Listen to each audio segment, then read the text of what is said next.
नमस्कार। जय जय श्री सीताराम। आज हम अवतार के रूप में भगवान क्यों आते हैं एक दूसरी वीडियो लेकर मैं आया हूँ। इससे पिछली वीडियो में संक्षिप्त रूप से हमने 6 अवतारों के बारे में जाना है कि 6 किस प्रकार से अवतार होते हैं। हमारे मन में सदैव यह संशय बना रहता है कि जब भगवान का प्रागट्य होता है तो उसे अवतार क्यों कहते हैं। तो हमें प्राप्त होता है कि अवतरत इति अवतार, अर्थात जो अवतरण करे, अर्थात जो दिव्य लोक से नीचे पृथ्वी लोक पर आए वही अवतार है।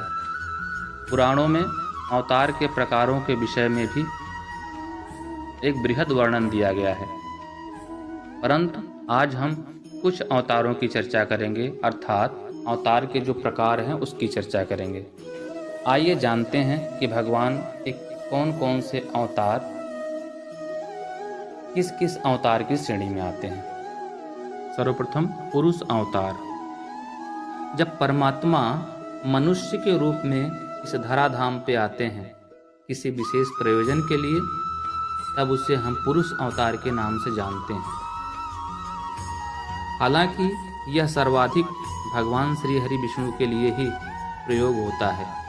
कारण यह है कि इस संपूर्ण चराचर जगत के प्रत्येक कण कण में परमात्मा श्री विष्णु जी विद्यमान हैं और वही अपनी लीला का संवरण करते हैं, विस्तार करते हैं। इस पूरे सृष्टि को समय समय पर अपने उदर में उदरस्त करते हैं, फिर उसे प्रकट करते हैं। अगला अवतार है विमा अवतार।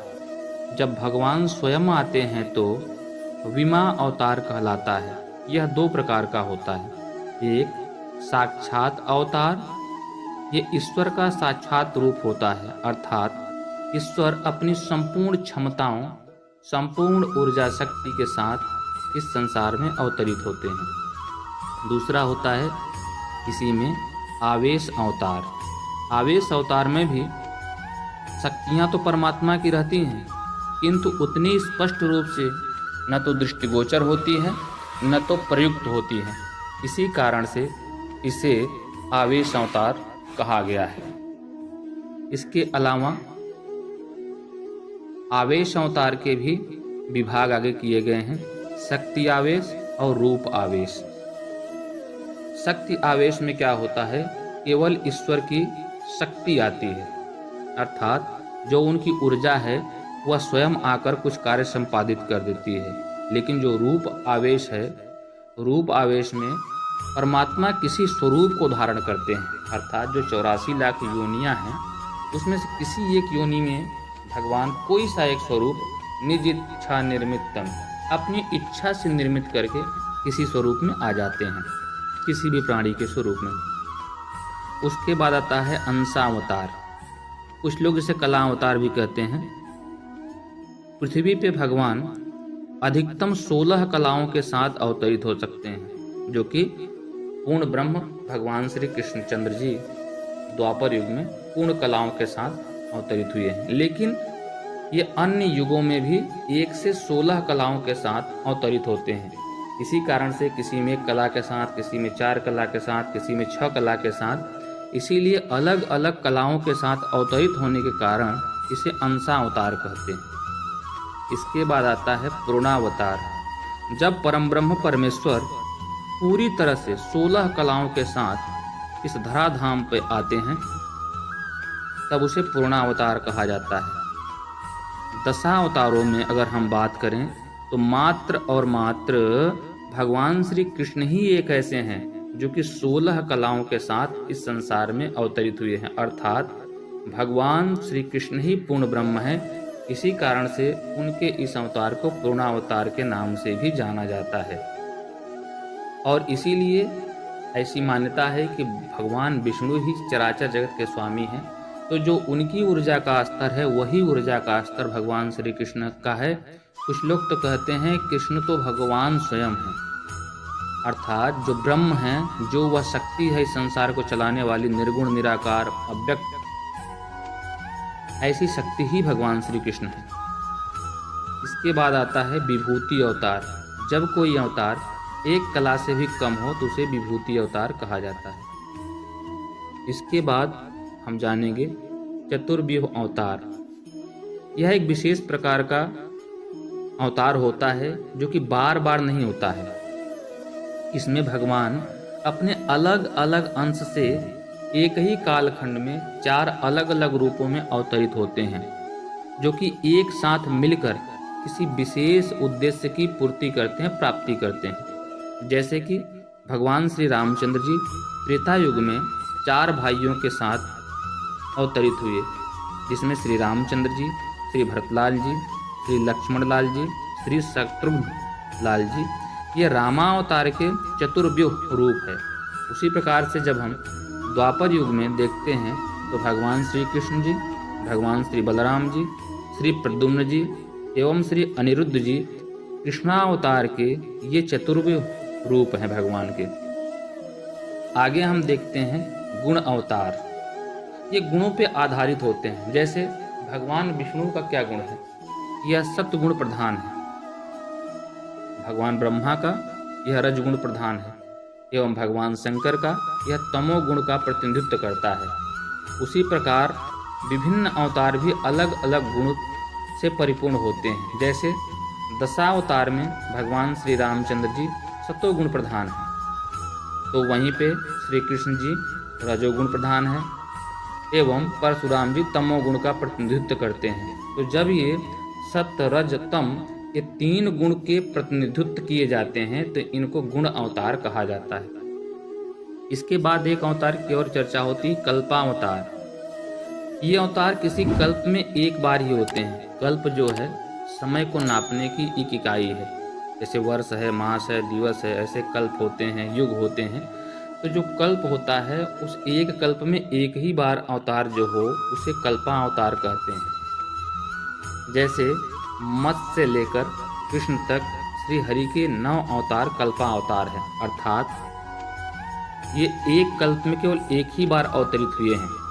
ये मत्स्य अवतार से जब हम देखेंगे और श्री कृष्ण अवतार तक, ये हम बात कौन से कर रहे हैं कि जो भगवान के 24 अवतार हैं, जब उसमें हम गिनेंगे तो भगवान श्री कृष्ण तक जो 9 अवतार हैं वो केवल कल्प में एक ही बार हुए हैं।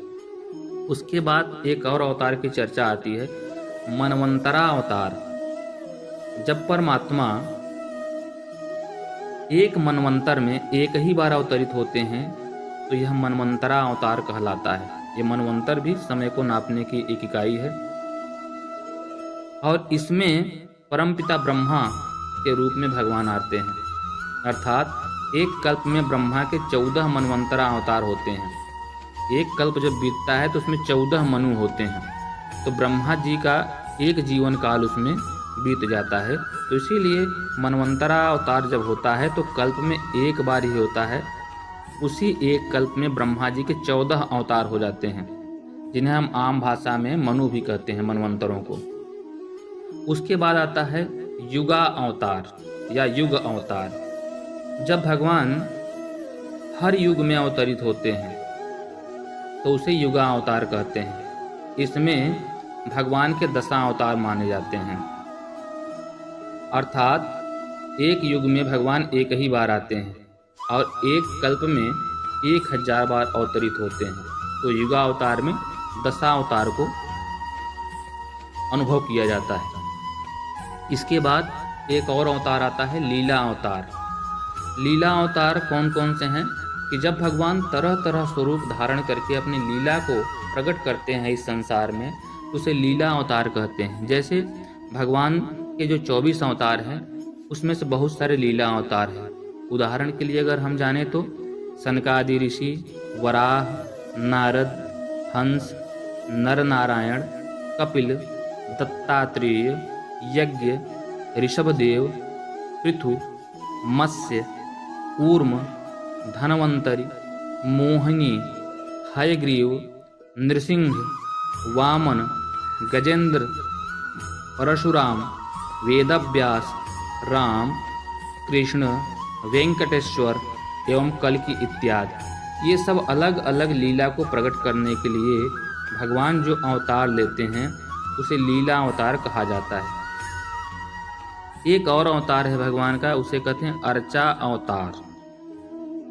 जब ईश्वर स्वयं अवतरित नहीं होते हैं और अपने प्रतीक अथवा मूर्ति के रूप में इस संसार में प्रकट होते हैं तो उसे अर्चा अवतार कहा जाता है। अर्थात जब भगवान के श्री विग्रह का पूजन किया जाए या भगवान अपना विग्रह स्वरूप कुछ प्रकट करते हैं इस संसार में, जिसकी सदैव अर्चना होती रहती है, पूजा होती रहती है, लोग उससे परमात्मा की शक्ति ऊर्जा का अनुभव करते हैं तो उसे अर्चा अवतार कहा जाता है। उसके बाद एक और आता है नैमित्तिक अवतार। ईश्वर जब ऐसे अवतार को धारण करते हैं कि जिसका धारण करने का कोई विशेष प्रयोजन हो और भगवान को अवतरित होना पड़े तो उसे नैमित्तिक अवतार कहते हैं। लीला अवतार में देखा जाता है कि कई बार भगवान का अवतार किसी कार्य के निमित्त होता है, इसीलिए उसे नैमित्तिक अवतार में भी शामिल किया जाता है। वैसे नैमित्तिक अवतार के कुछ स्वरूप लीला अवतार से भी हमको प्राप्त होते हैं। एक और है नित्यावतार अर्थात लौकिक अवतार। ईश्वर का सबसे आम और बहुधा होने वाला अवतार है, अर्थात एक अवतार ऐसा है कि जो सदैव भगवान का होके रखा हुआ है। वह है कण कण में जो परमात्मा व्याप्त है, नित्य परमात्मा इस संसार में व्याप्त हैं, या इस पूरे ब्रह्मांड को अपने अंदर समेटे हुए हैं, या यह कह लें कि ब्रह्मांड की एक एक कण में विद्यमान है। अगर हम थोड़े से भौतिक जगत की चर्चा करके उस शक्ति को अनुभव करना चाहें तो आप समझ लीजिए कि हम सामान्य आँखों से जो सबसे छोटे कण हैं जिनकी खोज की है वैज्ञानिकों ने, उसको कहते हैं कि इलेक्ट्रॉन है, प्रोटॉन है, न्यूट्रॉन है, जिनको सामान्य आँखों से हम नहीं देख पाते हैं। और आध्यात्म कहता है कि परमात्मा कण कण में विद्यमान है, और जो सबसे छोटा कण इलेक्ट्रॉन आदि है यह सबसे छोटा कण है, यह अभी तक विज्ञान ने माना है। लेकिन अगर विज्ञान और प्रगति कर लेगा तो हो सकता है कि इससे छोटा कण भी मिल जाए। तो जब यह कण हम सामान्य आँखों से नहीं देख पा रहे हैं तो और छोटा अगर कण होगा तो उसको हम कैसे देख पाएंगे। और जब हम कहते हैं कि कण कण में परमात्मा विद्यमान है तो इतने छोटे से कण को हम न देख पाते हैं, इसीलिए हमको ऐसा लगता है कि परमात्मा की सत्ता यहाँ पे है ही नहीं। लेकिन जब हम यह देखते हैं कि ये संसार पूरा चलायमान है और सारी की सारी चीज़ें अपने से हो रही हैं जो प्राकृतिक हैं, तब हमें यह बोध होता है कि कोई न कोई ऐसी शक्ति है कि जो इसके पीछे कार्य कर रही है। क्योंकि विज्ञान भी मानता है कि किसी वस्तु में कार्य करने की क्षमता को ऊर्जा कहते हैं। अर्थात जब कहीं पे कुछ भी कार्य हो रहा है तो वहाँ ऊर्जा जरूर है, और वही ऊर्जा ही तो है परमात्मा। अगर हम यह मान लें कि परमात्मा ने पूरी सृष्टि को बनाया है तो ब्रह्मांड का विस्तार आज भी हो रहा है। अनंत है ब्रह्मांड, अनंत ब्रह्मांड है। ऐसे अनंत ब्रह्मांडों के नायक हैं श्री योगेश्वर कृष्ण जी। और मानते हैं कि बनाने वाला अगर बनाता है कोई चीज़ तो उसके अंदर जो शक्ति होती है बनाने की उसके हाथों में होती है। और अगर हम हाथों से कुछ चीज़ बनाएंगे तो अपने सम्मुख रख के बनाएंगे। तो अगर परमात्मा इस पूरे ब्रह्मांड को बना रहा है और बनाता ही चला जा रहा है, विस्तार करते चला ही जा रहा है, इसका मतलब जो बनाने की उसकी सामर्थ्य होगी उसके हाथों के बीच में होगी। और जब इस पूरे ब्रह्मांड को ही हम नहीं देख पा रहे हैं, हम यहाँ से सूर्य पे क्या हो रहा है नहीं समझ पा रहे हैं, सूर्य के बगल में जो और तारामंडल है वहाँ क्या हो रहा है नहीं समझ पा रहे हैं, तो ऐसे हजारों अरबों खरबों तारामंडल हैं, आकाश गंगाएं हैं, और उनसे बनकर यह ब्रह्मांड विस्तारित हुआ है। और ऐसे ही करोड़ों ब्रह्मांड हैं, और उस ब्रह्मांड को अगर ब्रह्म बना रहा है तो ब्रह्म कितना विशाल होगा, उसके पास कितनी विशाल ऊर्जा है। इसलिए सामान्य नेत्रों से हम नहीं देख सकते। तो परमात्मा को देखने का एक ही तरीका है कि भाव से देख सकते हैं। नारद जी कहते हैं, हरि व्यापक सर्वत्र समाना, प्रेम से प्रकट हूँ ही मैं जाना। तो आज जो हमने भगवान के अवतार है उसकी चर्चा की, इन सब में सबसे प्रमुखता यह है कि भगवान किसी भी स्वरूप में कहीं भी कभी भी अवतार ले सकते हैं, धर्म की पुनर्स्थापना के लिए, मानवता के कल्याण के लिए। लेकिन प्रत्येक क्षण वह हमारे हृदय भवन में विद्यमान है, हमारे अनाहत चक्र में विद्यमान है, हमारे पंच भौतिक शरीर के एक एक कण कण में विद्यमान है। बस हम उसको अनुभव नहीं कर पा रहे हैं क्योंकि हम उस भाव से नहीं देख रहे हैं। इसलिए अगर हम अपनी दृष्टि बदल लेंगे, दृष्टिकोण बदल लेंगे, तो परमात्मा सदैव व्यक्त रूप से हमारे साथ रहेंगे, अव्यक्त रूप से नहीं रहेंगे। तो आशा है कि यह जानकारी आपको रोचक लगी होगी। फिर भी आप कमेंट करके बताइए कि क्या इसमें कुछ और बताना शेष रह गया है या फिर आप कुछ और इसमें जानना चाहते हैं। इस पूरे वीडियो को देखने के लिए आप सभी का हृदय से धन्यवाद। इसका एक पार्ट और हमने बनाया है पहले, जिसका लिंक वीडियो के अंत में आ जाएगा, जिसमें 6 अवतारों की चर्चा है। आप उसको भी अवलोकन कर सकते हैं, अर्थात जो 6 प्रकार के अवतार होते भगवान का, उसकी भी चर्चा है। धन्यवाद। जय जय श्री सीताराम।